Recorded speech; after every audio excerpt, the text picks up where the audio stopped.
have decided to learn how to start a successful small business. You've made a commitment to do whatever it takes, and now you're ready to begin the course.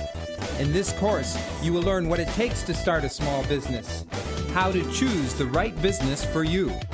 You'll study the feasibility of your business. You'll learn exactly how to get started, how to get the money, and how to develop your business plan. Gary Johnson, CPA, has written and developed this course through years of helping tens of thousands of people like yourself start and run small businesses. Are you ready for an adventure of a lifetime? Are you ready to take charge of your life?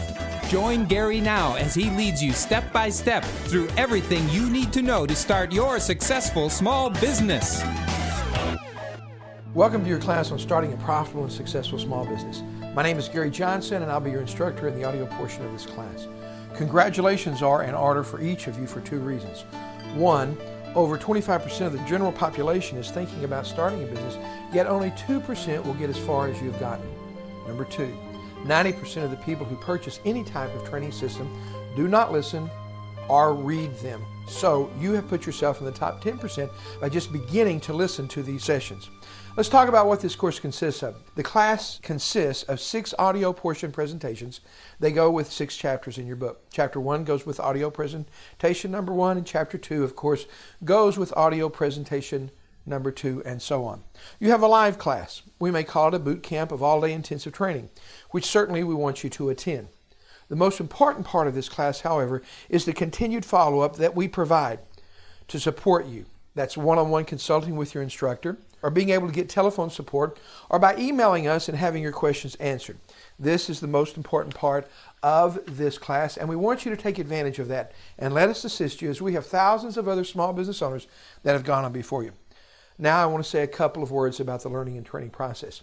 In life, there are only 2 things you can control, and that's your attitude and your action. Certainly those of you who are married realize that after a short period of time you can't control your spouse. Certainly those of you who have kids know that you can't control them. And you're going to find out in the business world you can't even control your customers, the most important thing in your business. However, if you can control your attitude and your actions, then you can obtain almost anything you want in the small business world. Another way of saying that is that if you don't control your attitude and your actions, then your attitude and actions will be controlling you. A lot of small business owners start their business for many reasons. They can be because you want to have a change in lifestyle, control of your financial future. But many small business owners are afraid of failure. You know, Thomas Edison, the gentleman who invented the incandescent light bulb, did over 1,000 experiments to find a filament that would work for that light bulb. He found something that would burn for a few seconds or something that would burn for a few minutes. He finally found, after 1,000 experiments, if he would put the filament in a vacuum, that it would continue to glow for a long period of time. Edison was talking with one of his associates about this, and when his associate found out that it had taken him 1,000 experiments to find a filament that would work, his associate asked Thomas Edison, "What's it like to fail 1,000 times?" And Thomas Edison responded and said, "I didn't fail 1,000 times. I just found 1,000 things that didn't work."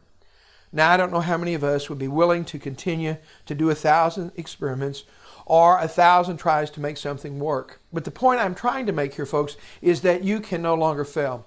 The only thing you can have is an outcome. So if you try something and it doesn't work, I want you not to think of this as failure. It's just an outcome. And in reality, wisdom comes from outcomes. So the only real failure that we can have in life is in not trying. Let's talk a little bit about how to learn. Many of us haven't been taught how to learn. There are 6 basic steps to learning, and I want you to use these as you go through this class and course, especially listening to the audio session and reading your workbook. The first step to learning is impact. That's what you're getting right now. Impact goes in one ear, and that's right, out the other ear. But without impact, we can never learn how to learn. Impact is the first step in the learning process. Next is repetition. Repetition is considered to be the mother of learning. 5 times 5 is 25. You don't have to think about that because at one point in your life, you were taught the multiplication tables. That's what repetition does for us. It allows us to make a presentation without having to remember or think about every single thing that is important. Without repetition, we can never succeed. Next is utilization. meaning we have to take the impact, repeat it over and over again, and learn from it. Whether it's learning how to price our products or service, how to overcome an objection a client may have, how to help an employee understand their jobs, or even take care of your taxes, then we have to begin to apply it. We have got to get out there and use what we have learned. Next comes internalization. Internalization means that you now have taken somebody else's words, somebody else's thoughts, somebody else's way of doing it, and you make them your own. You now put them into context and understanding so that they make sense to you and become part of who you are. Next is feedback. In other words, what results are we getting? When we sit down with our clients and customers, employees or vendors, are we getting the desired results? Feedback allows us to look at what we are doing and to find out, do we need to make changes? And last in the learning process is back to basics. All professional athletes always go back to the basics.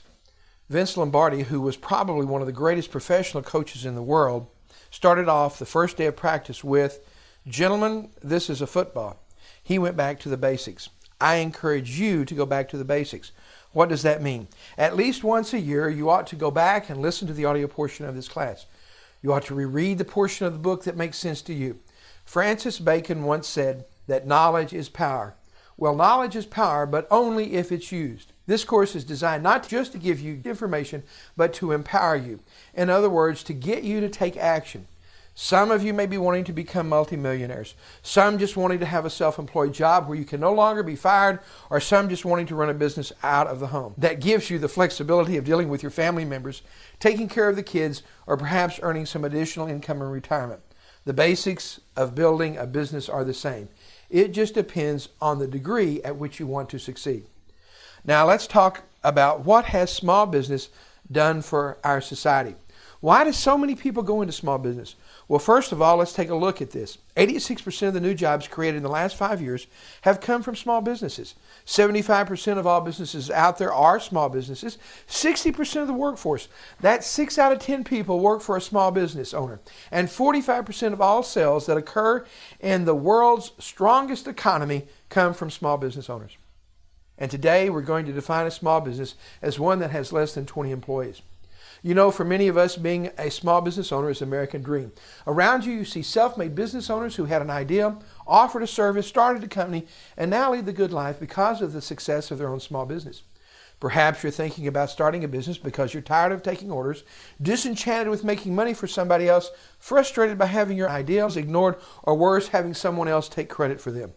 Perhaps you're getting no satisfaction from your job or feeling that your future is in someone else's hands. Owning a small business can be an exciting, challenging, and rewarding experience. 2/3 of the business owners out there today consider themselves successful beyond their own expectations, according to a survey by Lou Harris. If given the chance to start all over again, 78%, 8 out of 10 of them would go right back into the same business they're in today. What does that tell you about them? It tells you that they are satisfied with being a small business owner. However, 90% who go into business do so for one overriding reason. And your reason for starting your business is probably a little bit different than everyone out there because we're all unique individuals. However, most people start a business because of the desire for self-satisfaction, a desire to be self-satisfied. There's nothing wrong with that. However, a lot of small business owners will make emotional decisions to try to increase that satisfaction. You want to make sure and start and run your business with a good, solid business plan and good, solid business knowledge. Can you make any money as a small business owner? 89% of the individuals that made over $50,000 a year are owners of a small business, according to a recent IRS survey. And an article in the Harvard Business Review stated that more than 85% of all small businesses out there show a profit. But there is another side to this coin. Let's take a look at it. 1/3 of all new businesses will fail within 6 months. 75% of the startups will be out of business within 5 years, and 9 out of 10 companies will not make it. Now, your chance of success, we believe, increases drastically to over 90% if you have obtained the right business knowledge.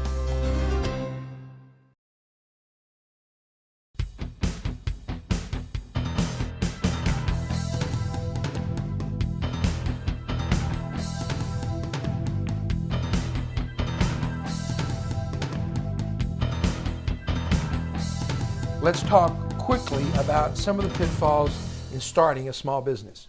Dun & Bradstreet, which is the largest gatherer of independent financial information on small businesses in the United States, has listed 10 basic reasons that small business owners don't succeed in the startup phase of their business. Let's go over these pitfalls. You might want to write them down and think about them in your own personal situation. First, owner's personal characteristics. Should we be a small business owner? If we should, what area should we go into? Should we buy a business, start one from scratch, or go into a franchise? You need to know what your wants, your desires, your background, and education are, and how do they fit in to the right business for you. You know, I believe that you need to be compatible with the business you're going into. In other words, I believe you need to enjoy what you do. If you're going into a business just to make money at it, and you're not compatible and you don't enjoy it, I believe that your chance of success is very slim. I believe that you need to find something that is compatible with who you are. Next, poor choice of opportunity. How many more video stores do we need out there? I don't know, but that's what market research would tell us, and that's what we're trying to find out here. Is there a need for your products and services? And if there is a need, how great a need is there? One of the most important things that a small business owner can do, yet it is an area that most small business owners don't do at all. We need to find out who our customers are, how often will they buy our products and services, and are they individuals or are they businesses? Each one of these pitfalls that we'll be covering are included and the solution to them in your small business workbook. Next, inadequate startup capital. Inadequate startup capital, as important as it is to know how much startup capital we need, it's equally as important to know what we need that money for. Because once we know what we need it for, then we can find sources of financing to start or expand your business. I believe that if the only thing that is standing between you and the success of your small business is the startup capital or the money you need, I believe there's a 98% chance that you can find the sources of capital to start or expand your business if you're willing to make the commitment to do so. Even if you don't have perfect credit, which most of us don't, or even if you've gone through personal bankruptcy. Henry Ford went through bankruptcy 3 times before he got his Ford Motor Company up and running, one of the largest business in the world today. Next, too much investment in non-critical assets. Instead of talking about what our non-critical assets are, let's talk about what your critical assets are. And I want you to understand as you go through the class, each one of these pitfalls will be covered, all the way from Chapter 1 to Chapter 6. What are critical assets? Well, each of your business is different. Whether you're a service business or a production business or a laundromat or a pool cleaning business or a gift basket business, or if you're a consulting business. Your critical assets are those assets that are going to bring revenue, cash, income into your business. These are the most important assets you can have. And you need to make sure that you put your money and your resources into these critical assets areas before they go into any non-critical areas.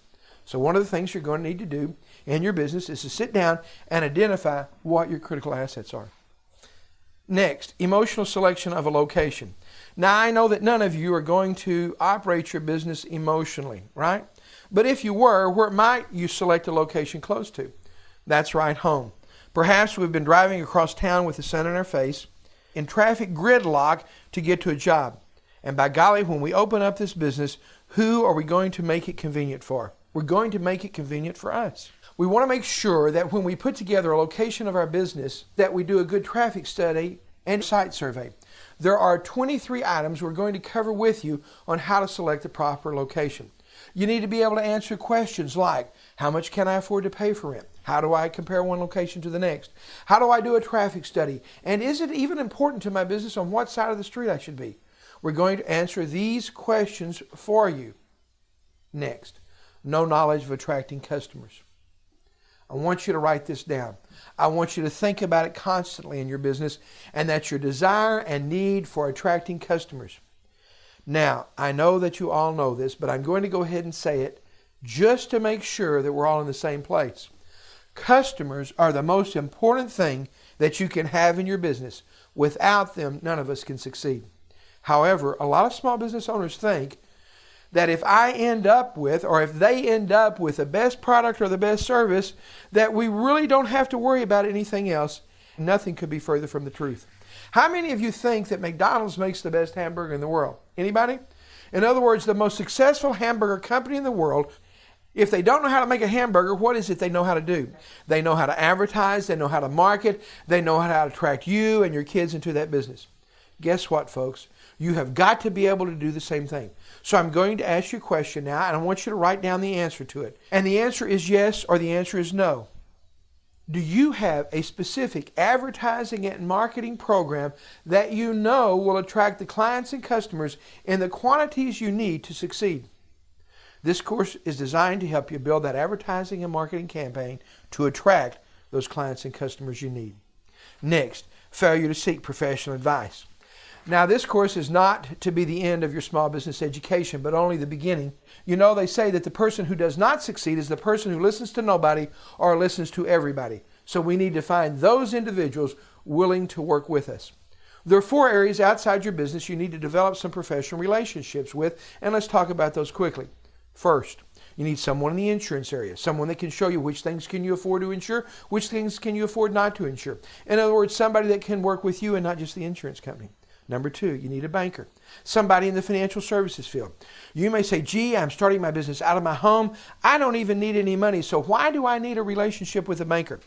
That's why you want a relationship with a banker when you don't need one, so that you can develop a relationship.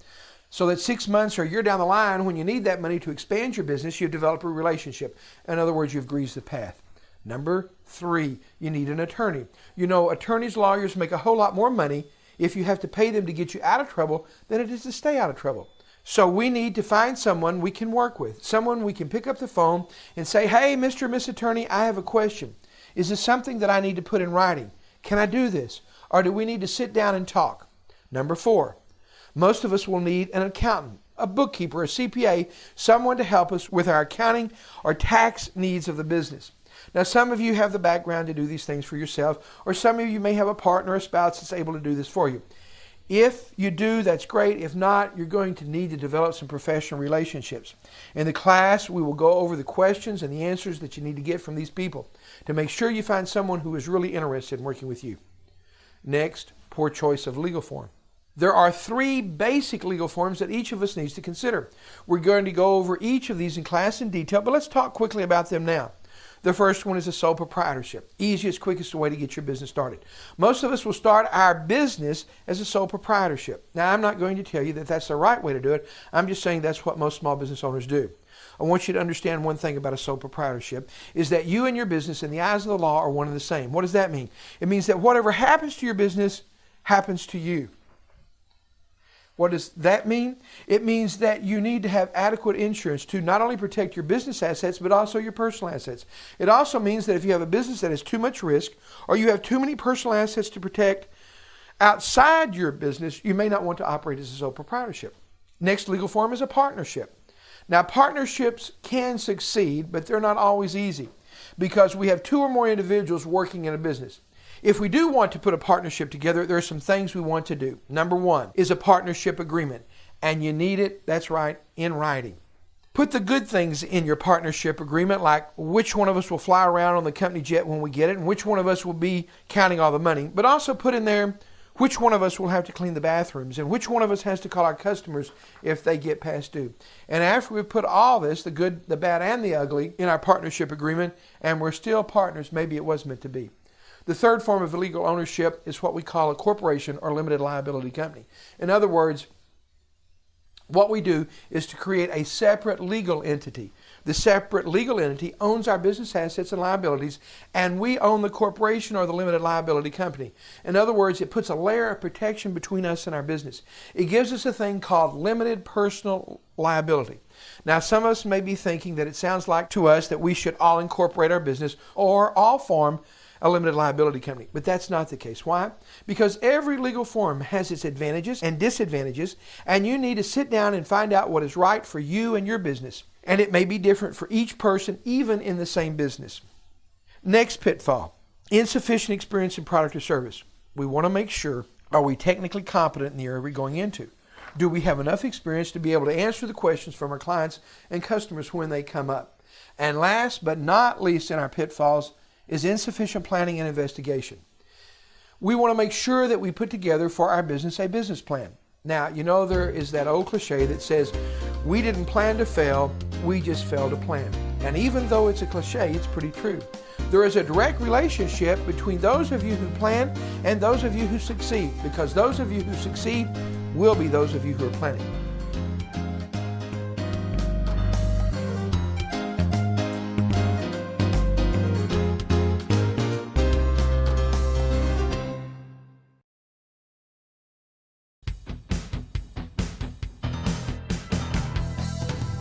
Now, I would like to go over with you what I call the small business myth.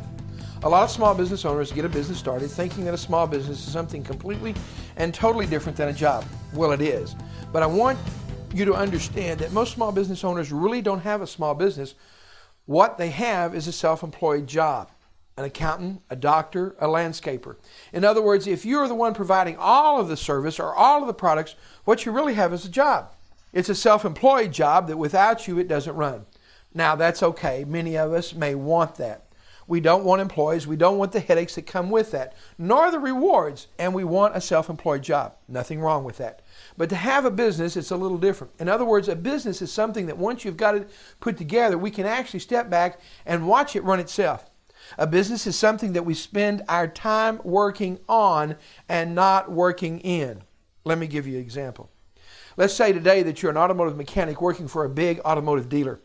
And if you started your own business, what would it be? Probably an automotive repair shop. Or if you were a hairstylist working in a beauty salon and you started your own business, it would probably be a hair salon or a beauty salon. Or perhaps you were an accountant working for a big company, and if you started a business, it would probably be a bookkeeping or tax service. And if we want to have a self-employed job, that's okay. Why? Because let's say that you're the automotive mechanic and you start your own automotive repair shop. What is it that you're probably going to spend your most time in? That's right, fixing the cars. In other words, you're probably one of the best out there when it comes to fixing those vehicles. And that can be one of the things that limits our ability to succeed as a business owner. Instead of working in your business, you need to work on your business. Now, that's what you're doing now. What does that mean by working on your business? That means you sit back from your business and you look at it as a business owner, not as a technician doing the work. Working on your business means you learn how to price your products and services, how to advertise, how to market.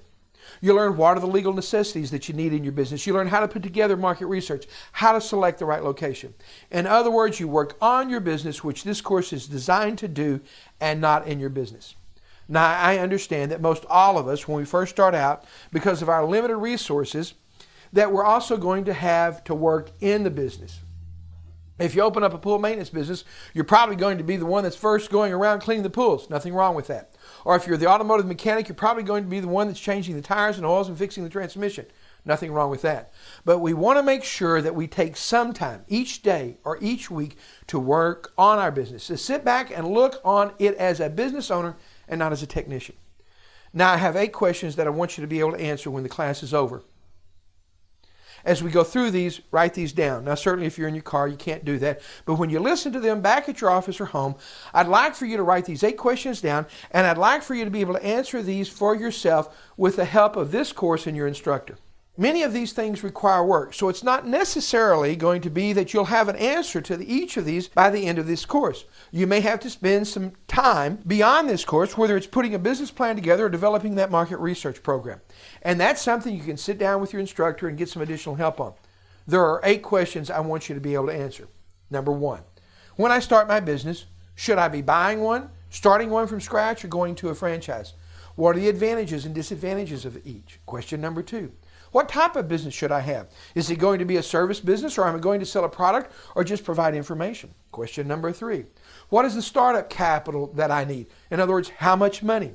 Question number 4. How much of that money will be coming from me? How much of that's going to be coming from an outside service, a bank, a loan, an investor? Question number 5. I want to make sure you understand where is the location of your business. If it's in your home, do you understand what's required to make sure your business does expand the way you want it to? Question number 6. I want to make sure that you understand how to price your products and services, and that you've come up with a fair price that gives your customers a valuable product, but also gives you a reasonable level of profit. Question number 7. I want to make sure that you have an accounting system set up, something that will keep your records in place and allow you to look at where your business is going. And question number 8, and last, I want to make sure that you know the level of sales that are required not only to hit a break-even point, but to achieve a reasonable level of profit.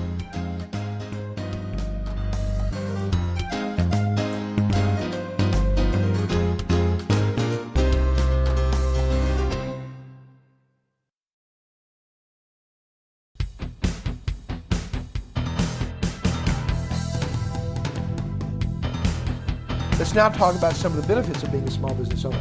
Let's talk about the good news. Self-employment is about being in control of your life. You're the boss, you get the benefits for your hard work. When you work for someone else, your economic and personal potential is limited. I heard a gentleman one time say that he was working for his dreams, well, not really for his dreams, but working for the dreams of his employer and his employer's family. Most people who become wealthy are self-employed, and today you can work from virtually anywhere in the world. Statistically, it's your best chance of getting wealthy. When you're working for someone else, your boss is making at least 25 to 50% more than what you're being paid. Why shouldn't you be getting what you're worth? According to the Harvard Business Review magazine, more than 85% of small business owners show a profit. Doctors, lawyers, corporate executives may hold the most prestigious jobs, but as a rule, they aren't the ones making the most money. It doesn't matter how old you are, your education level, your marital status, race, gender, or if you're recently retired. Service and price concern customers more than where you went to college. If you check the records of America's 35 richest individuals, you'll find that about a half were high school dropouts and fewer than a third ever finished college. Universities and high schools don't teach their students how to make money. They deliver information, much of it irrelevant to building wealth. Success requires the application of knowledge, something not taught in most schools. Women. The number of women-owned businesses have increased drastically at the rate of over 30% a year. Women-owned businesses generated over $1 trillion in assets last year. 7 million employees work for women-owned businesses, and we believe that based on current growth rates, that there will be almost 5 million small businesses out there headed by ladies within the next 2 to 3 years. Why the rapid growth of small business? One word, frustration. After a generation of equal rights, barely 1/2% of the top executives in the corporate world are women. Women earn 72%. That's 72 cents out of every dollar that a man earned in the last census report. In a recent 5-year period, sales by women in manufacturing increased 480% and wholesaling by almost 375%. Minorities. Minority-owned businesses have been increasing at the rate of over 30% a year. There are over 3 million minority-owned businesses. Over 4.5 million people work for minority-owned businesses. African American businesses have increased the last 5 years by over 26%. All minority groups, African American, Hispanic, Asian, Pacific Islanders, and American Indians, had increases in the number of businesses. Minorities are creating new businesses at a much faster pace than the economy as a whole. What gives the immigrant entrepreneur the edge that seems to elude so many native-born Americans? Albert Shapiro from Ohio State University said the answer comes in the vast numbers of new experiences the immigrant must adjust to. Change. Are you going through any of that? Change, he believes, is the heart of creativity, continually seeking and applying new experiences. Just moving can be an asset. An example, in a recent study, 4 out of 5 people who became millionaires before 35 were out-of-towners. They chose to leave. Immigrants leave their country and they have out of the ordinary determination. Once they arrive, the future Americans tend to be hungry for success. Your education, your race, your gender, where you come from makes no difference in being a small business owner. Some other benefits you can get as a small business owner: to be your own boss. Do things your own way. Cut through the red tape. Hard work and long hours directly benefit you rather than increase the profits for someone else. Earning and growth potential are far less limited. A new venture is exciting. Running a business will provide endless variety, challenge, and opportunities. Owning your own business gives you a chance to be involved in all aspects of the business, from product design to getting customer orders, making sure the factory runs well to servicing customers, and keeping track of expenses to counting profits late at night. You get to create something from nothing. Self-sufficiency can offer more security than working for somebody else. Flexibility despite long hours. You can often design your own schedule. If you want to take off at 3 o'clock in the afternoon to watch the kids play soccer or go to a play that your child is involved in, you can do so. A tax shelter. Many expenses are tax deductible, sometimes even a portion of your home. It makes little difference if the business is a sole proprietorship or corporation. All businesses are tax shelters in one form or another. If you're working for someone else, you receive a salary. And every dollar is taxable at the highest tax rate in your particular income tax bracket. However, in your business, you may take advantage of many government-accepted methods of salary or income reductions not available to wage earners. Now let's look at the downside. It's also true that most people who are self-employed don't get rich. In fact, many of the self-employed are unable to match the earning potential in corporate America. Most businesses fail in the first 3 years of operation. Health insurance can be more expensive. There is a tax benefit to being self-employed, but small business owners, if they don't know what these are, often bear an unfair tax burden. Responsibility. The world is on your shoulders. Your family may be depending upon you for income. Your employees depending on you to pay them. Competition. While most entrepreneurs are fiercely competitive by nature, the same thing that drives us can haunt us. Business owners must be prepared to stand up to the competition through the hard times. Statistically, there has to be a winner and a loser. Circumstances, sometimes beyond our control, chance, natural disasters, and the economy can all be unforeseen enemies. Business failures, bankruptcies can leave a wake of destruction in its path. You shouldn't underestimate the difficulties of starting your own business. It will always take longer, cost more, and earn less than you think it should. On the other hand, it can provide more personal satisfaction, professional growth, and work security that you ever dreamed.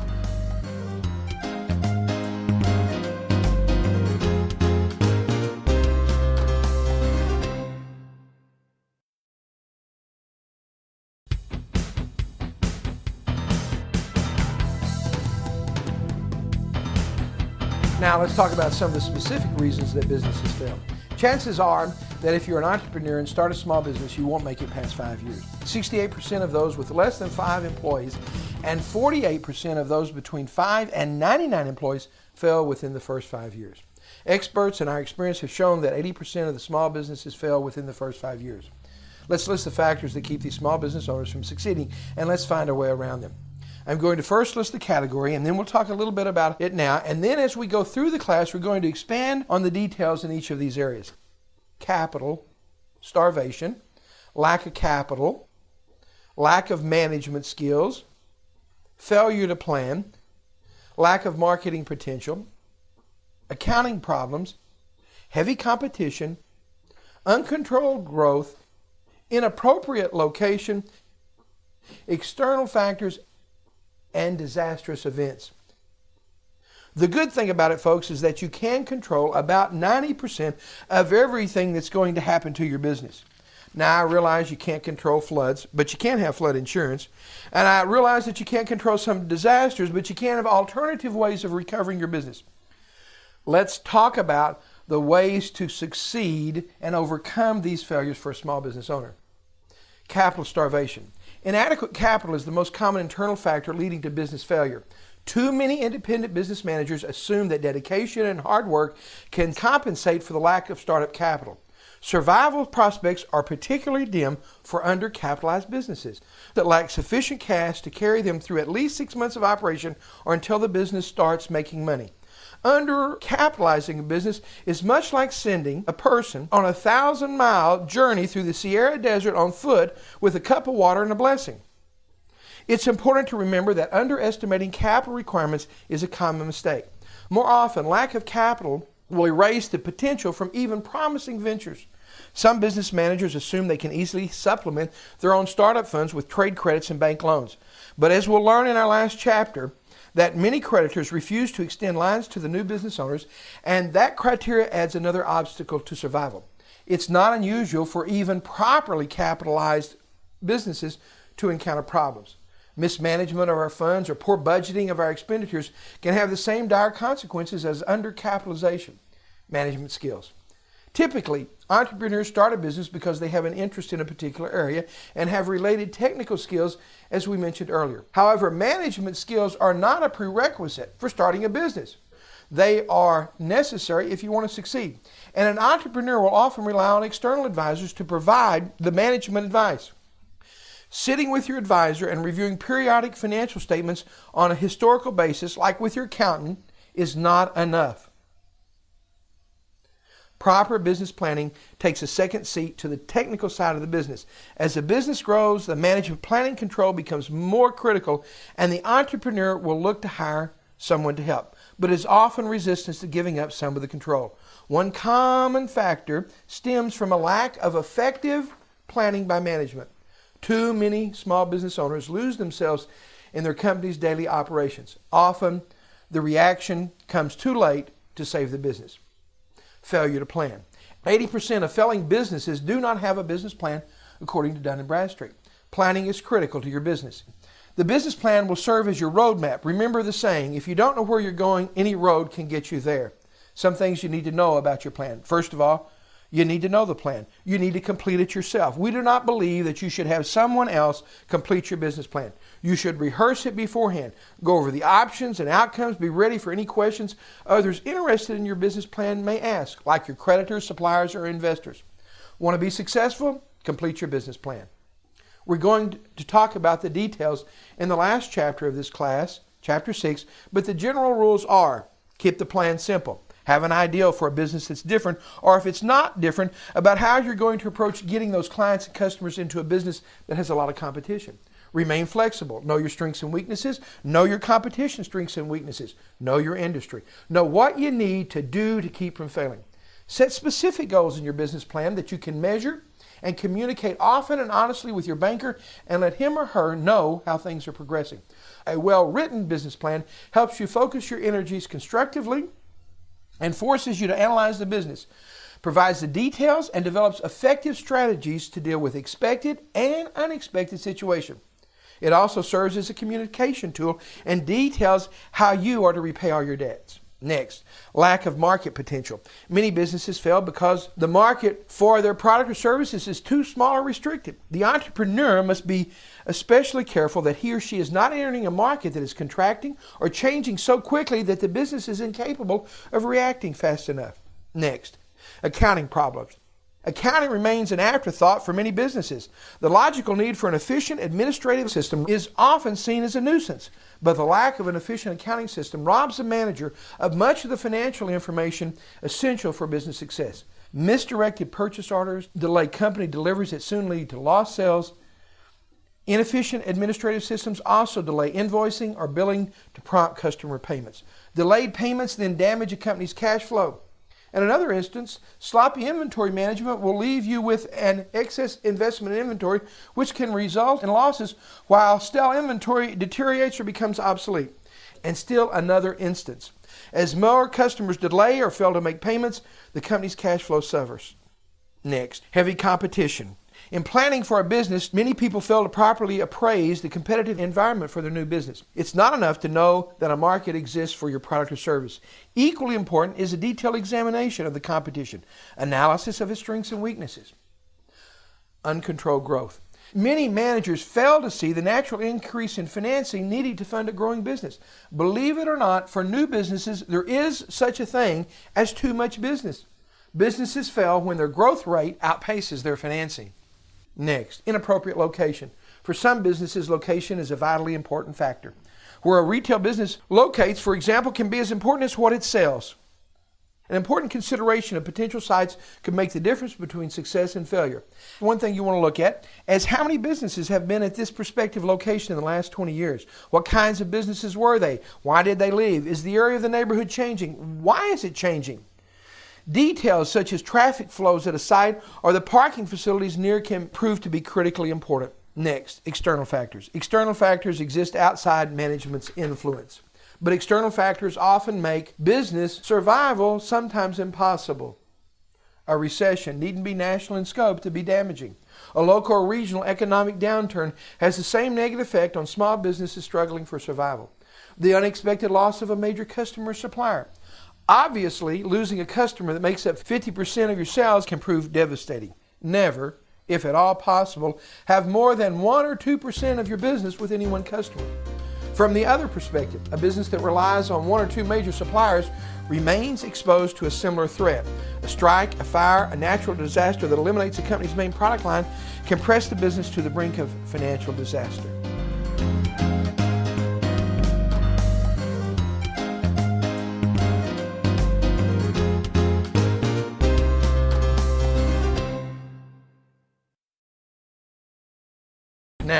How can small business owners succeed? First of all, know your business and know the basics of business management. Have the proper attitude, have adequate capital, manage your finances effectively, manage your time effectively, manage people effectively, satisfy customers by providing a quality product or service at a reasonable price, know how to compete, keep up with the regulations and paperwork. In your course, in chapters 2 through 5, and partially in chapter 1, we cover each of these in detail. Now, what does knowing your business mean? People who succeed are the ones who know the most about what they're doing. Without exception, small business owners agree that knowing your industry is fundamental, having industry data. Know the basics of business management. 92% of business failures are attributable to management ineptitude. Many who embark on their business dreams fail to realize they're going to have to be a business person. Have a good attitude, the proper frame of mind, realistic expectations, and a strong personal commitment to your venture, at least as important to a business success as industry knowledge. Have adequate capital. Have enough capital to withstand the slow periods in competition. We cover this in chapter 6, getting the money in the business plan. All of those things that nobody told you were going to be there. Many people go into a small business who have enough capital or enough assets to open the doors, but not enough to withstand the pressure from the competition and lag in collecting your accounts receivable, what your customers owe you during the first year. Manage your finances effectively. Cash flow is an all-consuming financial management issue for small business owners. It shows itself in ongoing capital needs, managing inventory, extending credit, and managing your accounts receivable. Again, that which is owed to you by your customers. Many small businesses struggle just to make ends meet, especially during the startup period. Careful control of these areas is extremely important in the success of your small business. Don't let your customers get past due more than a couple of days before you've contacted them, and make sure you always know who owes you money and never let it slide. Manage your time effectively. The long hours and variety of tasks required to manage a small business demand good time management skills. Every small business owner feels stretched. Running any kind of business involves many different responsibilities and little time to fulfill them. When you're starting off, you're doing everything yourself. The freedom to delegate responsibility to people who can fulfill them is important to small business owners who often find their time stretched to the limit. Telephone calls and appointments are two key areas. Try grouping your calls during specific times of the day. First thing in the morning, right after lunch, and about 5 o'clock. People are more likely to be in their offices during these times. Be a good people manager. John D. Rockefeller said, "I will pay more for the ability to deal with people than any other ability under the sun." A positive representation of your business has to do mostly with your employees and, of course, yourself. Finding, keeping, and managing good personnel ranks among the major challenges for small businesses. Satisfied customers. Focus on the customer, not you. Customers are the foundation of your business. This is the creed by which small business owners everywhere should live. How to compete in business. The competition will bite you if you keep running, but if you stand still, they will swallow you. There is a difference between just plain competing, for example, relying on low prices, and in knowing how to compete effectively. Competitive savvy means being true to your original vision. And last, keep up with the paperwork and regulations. The person who enjoys paperwork is rare in our society, and small business owners are no exception. Most find meeting government paperwork requirements cumbersome and time-consuming. Many businesses have found that the outside consultants, like accountants and bookkeepers, can help with the paperwork and in meeting regulations.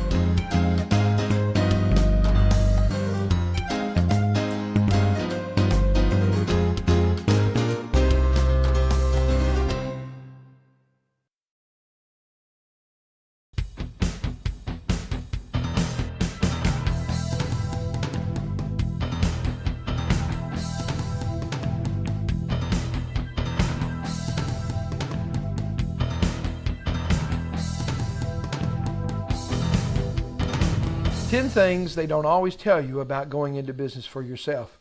There are some things that people, in trying to encourage you, may say or may not say in helping you get your business off the ground. So let's talk about it.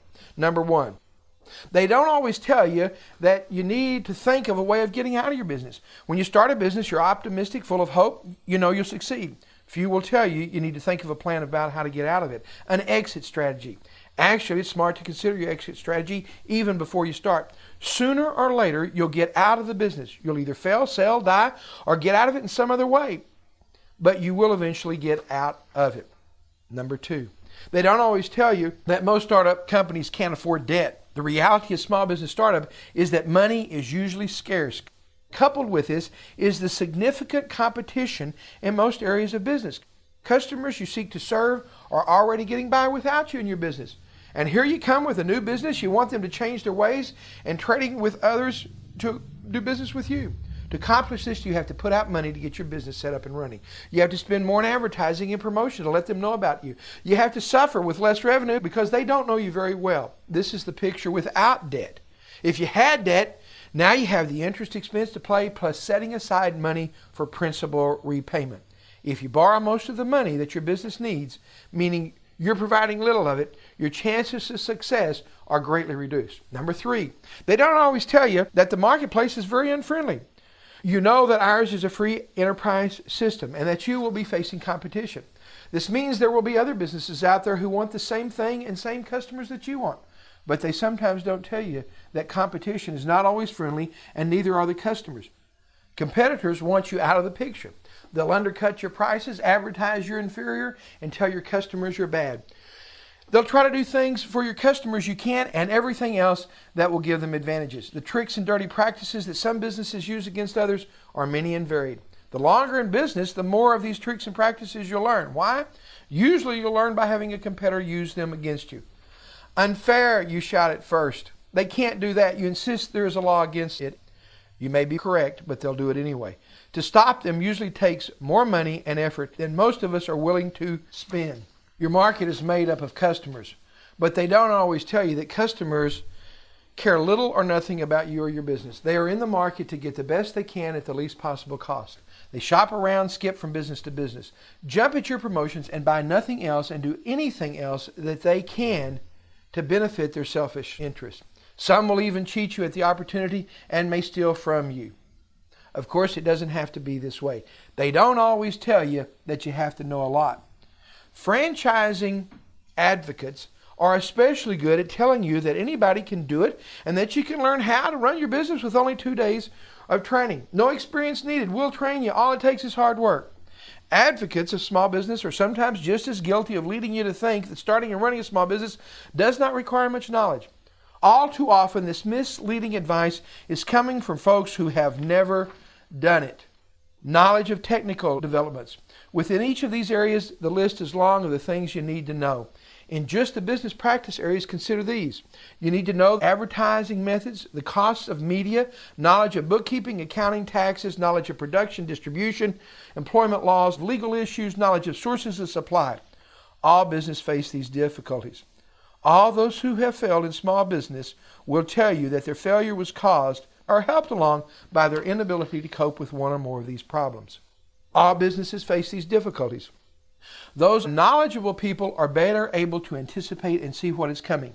Those with knowledge are better able to cope with and solve problems. Those without it flounder and fail. Some of the failures knew they didn't know. Some didn't even know they didn't know. They don't always tell you that doing specialized work and operating a business that does that specialized work are as different as night and day. Most people who start their own business are employees working for someone else doing specialized tasks. Running a business that does specialized work requires different skills and different knowledge. They don't always tell you that bank loans, government loan programs, and other small business assistance programs are not for everyone. If you listen to the advertising by banks and government agencies that is directed at small businesses, you might get the impression that getting loans or government loan guarantees is easy and for everyone. Not so on either count. They are not easy to get because of the preparation required. They're not for everybody because there's always a list of qualifications to meet. Number 7. They don't always tell you that you must understand numbers to run a business. Numbers are the language of business. Virtually everything in business is reduced to a number for understanding. Products are sold, supplies are purchases, and taxes are paid using numbers. True, you don't have to know accounting or bookkeeping to run a small business, but you must know numbers. You must know your cash numbers, your number relationships, such as how much gross profit numbers you need. You need to cover your expenses, and what your price numbers have to do to pay all your costs. Number 8. They don't always tell you that you have to sell. I was once told by a client she wanted to have her own business, but she didn't want to sell. She hated selling. There are a lot of people like her. They look upon selling as something they can't do or don't care to do. Many people feel that selling is a skill they do not have, and to attempt it would be to fail. In business, it is often said, nothing happens until a sale is made. A sale is nothing more than helping your clients and customers make a decision that is good for them. A sale takes place when a customer decides to give you money for the product or service you're offering. The customer will usually not do this without some selling on your part. To be sure, there are many small businesses that have little or no selling effort. They're small retailers who open the doors and wait for customers to come by. A few do, but usually not many, and not for long. Most of us were not born as accountants and engineers, neither are we born as salespeople. However, if we choose to, and I believe that as small business owners we should, we can learn how to sell, and we can learn how to do this through action taken in a specific manner. In other words, selling is nothing more than a process of educating your clients and customers while having your products and services is good for them. Number 9, they don't always tell you that nobody cares about your business. Now that's not fun to hear, is it? The new business owners are filled with enthusiasm a great deal of the time, and effort and money went into starting the business. And it's a great business. It's going to make money and be very satisfying to the owner. And you'll be your own boss and call your own shots. You will not have to share the profits with anybody. You can run the things as you please. What a great country this is, that we as ordinary persons can get the opportunity to do this.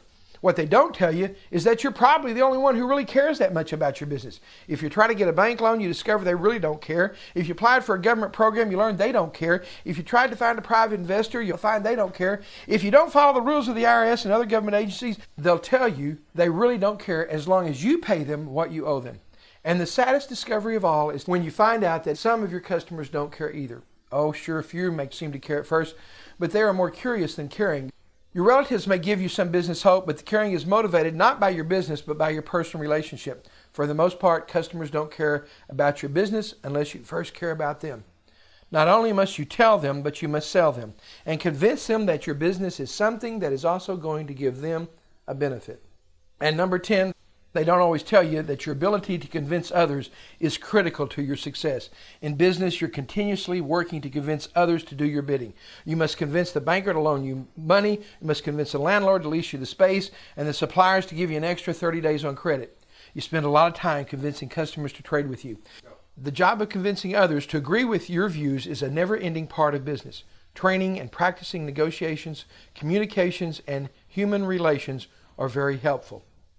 Now, what is right for me?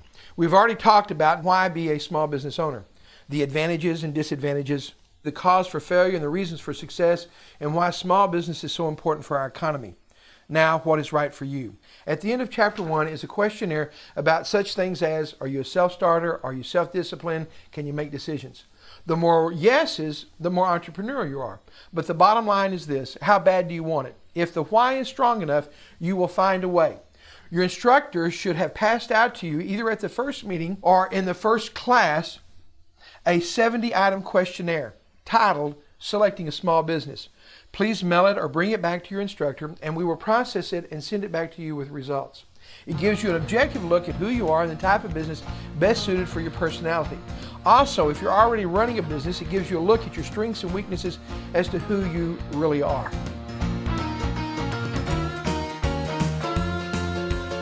This concludes Chapter 1 of How to Start a Successful Small Business. We don't expect that you will be able to absorb all the material in Chapter 1 on the first listening, so please listen to Chapter 1 many times until the material becomes second nature to you. Read and reread Chapter 1 in your manual as well. Follow along with the tracks on the CD. Each subsequent CD chapter is clearly labeled to follow sections in your manual.